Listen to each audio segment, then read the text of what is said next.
धान की फसल जो भी किसान भाई कर रहे हैं, जो भी किसान भाई किए हुए हैं, उनके धान की फसल में एक ही सबसे बड़ी समस्या आ रही है कि धान में कल्ले नहीं बढ़ रहे हैं।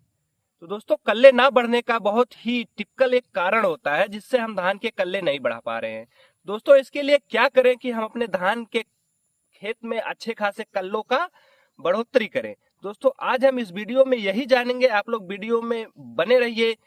हम आज वीडियो में यही बताएंगे आपके धान में कल्ले क्यों नहीं बढ़ते हैं और धान में कल्ले बढ़ाएं किस प्रकार से जाएं, क्या समस्या होती है। तो दोस्तों, आप लोग इस वीडियो में बने रहिए, वीडियो को अंत तक देखिएगा, हम पूरी जानकारी आपको इस वीडियो में। नमस्कार किसान भाइयों, देसी एक्सवाइजेड फार्मर 0.7 चैनल में आपका स्वागत है। दोस्तों, आज हम आपको बताएंगे धान में कल्ले पे ही इस वीडियो में चर्चा होगी, इसके पहले हम आपको बता चुके हैं धान में कल्ले क्यों नहीं बढ़ते हैं। आजकल हमने देखा यूपी बिहार में मैक्सिमम हमने देखा कि मजदूरों के भरोसे रुपाई छोड़ दी जाती है। अपनी फसल आप देख सकते हैं, कितनी गंदी फसल आपको दूर दूर तक नजर आ रही है।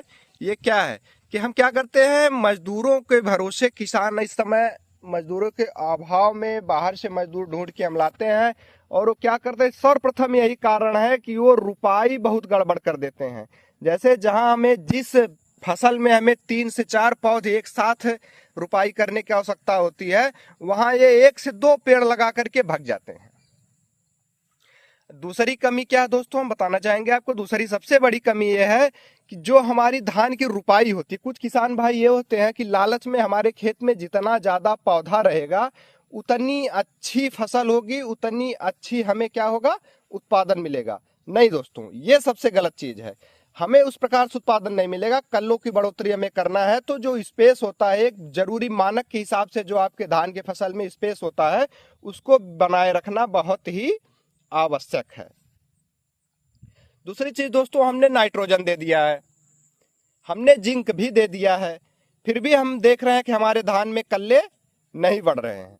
तो ऐसा क्या है दोस्तों, जैसे सही समय पर हमें खाद देना जरूरी होता है। सर्वप्रथम शुरुआती दौर में हमें क्या करना है, अपनी फसल के साथ हमें रुपाई से पहले हमें डीएपी जरूर दे देना है। रुपाई से पहले हमें डीएपी जरूर दे देना है।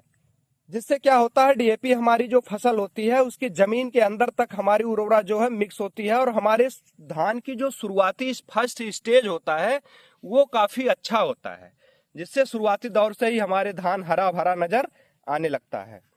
दूसरी चीज दोस्तों, हमें जो है अपनी फसल में नाइट्रोजन के साथ जिंक का उपयोग करना। धान की लगाने के बाद जो होता है जिंक और नाइट्रोजन जो यूरिया के माध्यम से हम दे देते हैं, उससे क्या होता है, हमारे धान में अच्छी खासी हरियाली आती है और कल्लों का फुटाव होता है। एक चीज और बताते हैं दोस्तों, अगर इसके बाद भी हमारे धान में हमारे कल्ले में बढ़ोतरी और फुटाव नहीं हो पा रहा, जिस प्रकार से आप देख रहे हैं ये धान का पौधा है, इसमें कल्ले आप देख लीजिए कितने कम है। तो इस प्रकार से दोस्तों आप देख सकते हैं, तो इसमें हमें क्या करना है, सर्वप्रथम हमें क्या ले लेना है, यूरिया के साथ साथ हमें ले लेना है किसी अच्छी फार्मेसी की ह्यूमिक एसिड 98% ले लेना है। उससे क्या होता है, जो हमारी सफेद जड़ें होती हैं, ह्यूमिक एसिड का कार्य तो होता है, जो सफेद जड़ें होती हैं धान में, जड़ें आप देखेंगे तो 2 प्रकार से होती है। हमने मैक्सिमम धानों में देखा है कि आजकल धान में जड़ें जो है स्वस्थ नहीं होती। आप देखेंगे उसको उखाड़कर हड़का ला लिया, उनमें पीलापन होता है। जब हमारे धान की जड़ ही नहीं मजबूत रहेगी तो हमारी फसल कैसे लहलहाएगी, हमारी फसल में हरियाली कैसे होगी, हमारी फसल में उत्पादन कैसे होगा, हमारी फसल में पेड़ जो हमारे फसल के धान के पौधे हैं उनमें विकास कैसे होगा। तो दोस्तों, ये ह्यूमिक एसिड का मुख्य कार्य होता है, आपकी मिट्टी को थोड़ा भरभरा रखता है, जिससे क्या होता है, ऑक्सीजन भी, हमारे जो नाइट्रोजन भी जमीन के अंदर तक जाता है, जड़ों तक जाता है। और होता क्या है, जो सफेद जड़ें होती हैं उनमें विकास के लिए बहुत ही आवश्यक और बहुत ही जरूरी है ह्यूमिक एसिड। लेकिन ये ख्याल रहे, ह्यूमिक एसिड को जांच परख करके किसी अच्छी कंपनी का लाएं जो हमें अपना 100% लाभ दे। दूसरी चीज दोस्तों, हम ले आते हैं यूरिया, ले आए, हमारा अगर 10 बीसवा खेत है तो उसमें क्या किया, हम पूरी बोरी फेंक दिए। 40 से 45 किलो की जो बोरी होती है, पूरी बोरी अपने धान में हम फेंक दिए। तो ऐसा नहीं करना है। जैसे होता क्या है, यूरिया, जैसे हमारा धान का जो फसल होता है एक साथ जो है, जैसे हमने यूरिया 2 किलो पर विश्व के हिसाब से डाल दिया तो वो पूरी यूरिया एब्जॉर्ब नहीं करता है। हमारी जो फसल होती है, हमारी खेत होती है, पूरे यूरिया को एब्जॉर्ब नहीं करती है, उसमें से कुछ % ही एब्जॉर्ब करती है, कुछ तो पानी के साथ बह जाती है, कुछ तो हवा में उड़ जाती है। इसलिए दोस्तों हमें नाइट्रोजन यूरिया देना है, उसे एक बार में नहीं देना है, उसे 2 से 3 बार में दे दें। मैं ये चीज बता रहा हूं, अपना अनुभव बता रहा हूं, जिस प्रकार से मैं अपने खेतों में यूज करता हूं वो बता रहा हूं। मैं यूरिया 3 बार में देता हूं। कैसे देता हूं? पहली यूरिया मैं 20 से 22 दिन पे दे देता हूं। पहली यूरिया मैं 20 से 22 दिन पे दे देता हूं। दूसरी यूरिया मैं 35 से 40 दिन में दे देता हूं। उसके बाद कुछ ही दिनों में जल्द ही हमारे धान में फुटाव होने वाला होता है। कल्ले क्या बोलते हैं उसको, बालियां जो निकलने वाली होती हैं, उन बालियां निकलने से कुछ ही 2-4 दिन पहले हम थोड़ा मात्रा में यूरिया दे देते हैं। यूरिया के साथ साथ दोस्तों, अगर हमें अपने धान में अच्छा खासा फसल भी, हमने इसके पहले वीडियो में बता भी दिया है, यूरिया के साथ साथ हमें दोस्तों कुछ दिन पहले, उसके 1 हफ्ते बाद हमें क्या करना है, NPK 05234 प्लस बोरान का उपयोग अपनी फसल में जरूर करना। अगर अच्छा खासा अपनी फसल इस स्टेज तक तैयार कर रखे हैं और अच्छा खासा अपने धान में उत्पादन हम अगर चाह रहे हैं, तो हमें NPK 05234 प्लस बोरान का स्प्रे जरूर अपनी फसल पे करें। आप देखेंगे आपका उत्पादन बहुत ज्यादा, पिछली साल की अपेक्षा अगर आप बोरान और NPK 05234 का उपयोग करते हैं तो पिछली साल की अपेक्षा आपका उत्पादन 15 से 20% बढ़ा हुआ नजर आएगा। आपके दाने चमकदार और वजनदार होंगे।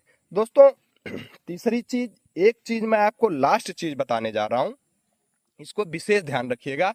अपने धान में लोग कहते हैं धान जो है पानी की ही फसल होती है, पानी बराबर मात्रा में आपके धान की फसल में होना आवश्यक है। ठीक है जी, बहुत आवश्यक है, मैं भी कहता हूं आवश्यक है, लेकिन ये विशेष ध्यान देना, जब हमें खाद डालनी है तो आपके खेत में 3 से 5 सेमी से ज्यादा पानी ना हो। 3 से 5 सेमी से ज्यादा पानी ना हो। हमें करना क्या है, हमें इसके लिए 3 से 5 सेमी से ज्यादा पानी नहीं रखना और बराबर पानी नहीं रखना। आपके खेत में, आपके धान के पौध में कल्लों का विकास क्यों नहीं हो रहा है? इसका सबसे मुख्य कारण यही है कि पानी ज्यादा ना रहे। पानी ज्यादा रहने से कल्ले का ऑटोमेटिक विकास नहीं हो पाता है।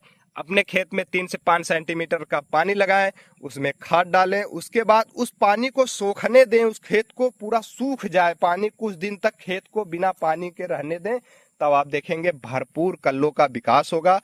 और आप उस समय यूरिया और ह्यूमिक एसिड का प्रयोग किए रहेंगे तो काफी अच्छा खासा कल्लों का विकास होगा। आप देख पाएंगे आपका धान पूरा खेत से भरा हुआ नजर आएगा। और अपने धान की रुपाई करते समय आपको धान की रुपाई करते समय आपको विशेष ध्यान ये देना है कि आप अपने खेत में पहले DAP डाल रखे रहें। उसके बाद आपकी जो पौध तैयार होती, नर्सरी तैयार होती, नर्सरी बहुत ज्यादा दिनों की ना हो, 20 से 25 दिनों की नर्सरी हो, उसी समय अपनी धान की रुपाई कर दें और स्पेस अच्छा खासा रखें।